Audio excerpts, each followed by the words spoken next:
kemudian kalau kebetulan mereka tahu saya putranya, itu ya jadi lebih enak, lebih mudah gitu. Orang lebih akrab, kemudian lebih memperlakukan dengan baik lah gitu. Itu mungkin privilege saya ya, yang saya rasakan. Tapi kalau secara umum,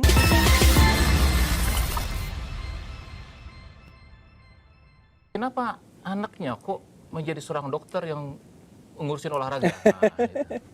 ya karena saya panggilnya Abah ya, Ya, Abah saya itu dia sangat demokratis Mas, termasuk dalam apa namanya menentukan pilihan masa depan, keminatan itu beliau sama sekali nggak pernah membatasi gitu. Nah kebetulan saya memang tertarik ya dari awal untuk menjadi seorang dokter, kemudian dalam perkembangannya saya ingin mengambil suatu spesialisasi yang punya keterkaitan dengan penanganan olahragawan, ya sehingga saya memang nampaknya sedikit berbeda jalan nih dengan background Abah saya.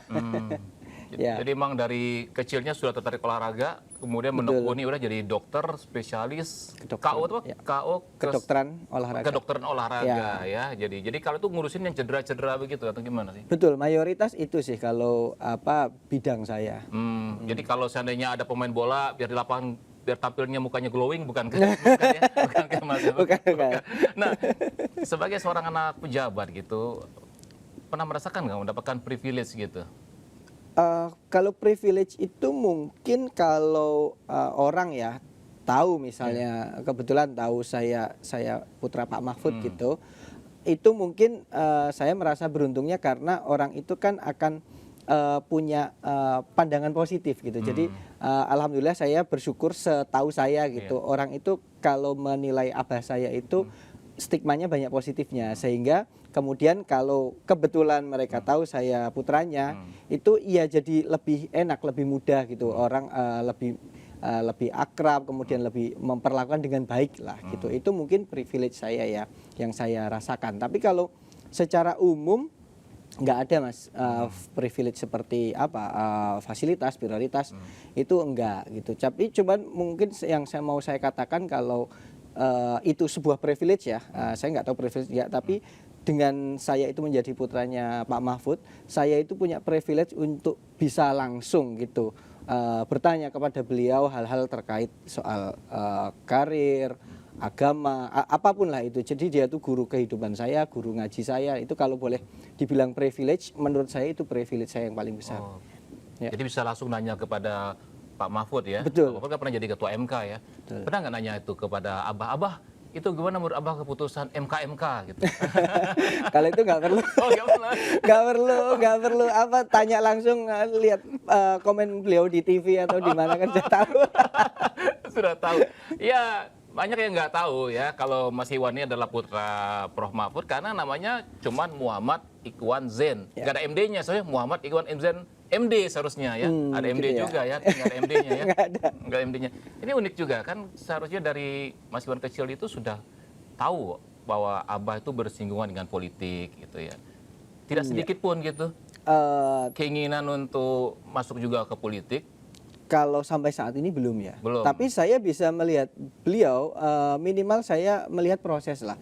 Ketika saya kecil itu kan Abah saya itu kan besarnya dari seorang akademisi ya. Dia pendidik gitu, mulai dari dosen, kemudian apa namanya naik menjadi narasumber, seminar-seminar, kemudian beliau juga kemudian dipercaya untuk menjabat di beberapa posisi. Itu kan ada step-step yang mungkin bisa saya contoh atau ikuti, tetapi kalau dikatakan apakah sekarang saya tertarik atau enggak, saya katakan belum sih. Saya enggak menjawab tidak ya Mas. Belum ya, dari dosen ya, dari Abah itu seorang dosen dan sekarang Betul. Mas Iwan juga seorang dosen ya. Saya seorang dosen. Mengikuti juga dosen gitu ya untuk itu. Kenapa tertarik jadi dosen juga itu? Karena menurut saya kami itu dibesarkan di lingkungan akademisi Mas. Abah saya itu kan dosen, ibu saya itu guru, Mas, guru SMA dulu ya, walaupun sekarang sudah tidak. Kemudian mbah saya itu juga salah satu mbah saya itu kan juga punya pondok. Dalam artian kan mengajarkan mengaji itu kan juga pendidik. Jadi mungkin nilai-nilai yang apa ya, yang familiar dengan kami itu akhirnya ke situ gitu. Itu aja sih. Jadi faktor kebiasaan aja sih. Ya. saya tuh dari kemarin tuh coba melacak media sosialnya Mas Iwan ya, terusnya Twitter atau X sekarang gitu ya. Oke. Main Twitter atau X juga nggak? Main X Enggak, juga? Enggak ya? Oh, pantesan nggak nemu. Saya nyari. Yang ketemu malah Pak Mahfud gitu kan. Kalau Pak Mahfud tuh udah masuk rajin loh. Kalau itu nge-tweet, sekarang apa? Nge-hex sih namanya. Nge-hex. Nge-tweet.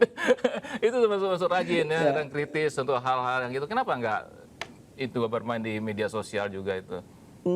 Ya mungkin ya nanti suatu saat ke depan gitu. Kalau gini, kalau soal kaitannya kalau sama saya kan mungkin edukasi ya Mas ya. Edukasi itu kalau dulu saya kan kebetulan komite medis di PSSI gitu ya. Saya bikin tuh video-video yang ditayangkan ya di kanalnya PSSI tapi bukan di tempat saya pribadi. Jadi kalau bentuk-bentuknya edukasi saya mungkin tertarik sih untuk itu, tapi mungkin karena kaitannya sama waktu juga sih ya saya.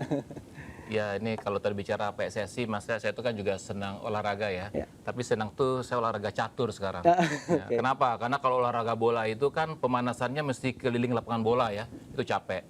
Kalau saya ikut basket tuh pemanasannya keliling lapangan basket, capek ya. Kalau catur kan cuma keliling papan catur ya, Kecil ya.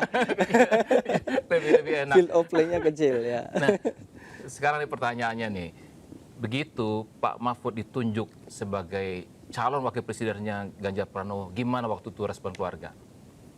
Kalau saya sendiri ya, kalau saya sendiri sih ya senang sih. Kalau boleh jujur ya, itu kan salah satu capaian bahwasanya dalam karir perpolitikan abah saya itu sudah melangkah satu step lagi kan setelah beberapa posisi diamanahkan. Sekarang beliau sedang istilahnya berkontestasi untuk posisi yang lain, orang nomor 2 lah di Republik ini. Tentu saja saya secara pribadi senang karena kan kalau mau jujur tidak banyak ya dari berapa 220 juta manusia Indonesia yang pernah berkontestasi menjadi capres atau cawapres itu kan tidak sampai puluhan orang ya Mas. Jadi kalau saya senang, tapi saya juga mungkin sedikit khawatirnya itu semoga beliau tetap sehat gitu, karena kan beliau juga tidak muda lagi gitu. Nah, saya tahu bahwa rangkaian proses kontestasi ini kan menguras banyak tenaga dan pikiran, dan saya sebagai putranya kan juga nggak ingin kalau ada masalah kesehatan dengan abah saya. Itu aja sih. Tapi secara umum senang. Tapi nggak dikasih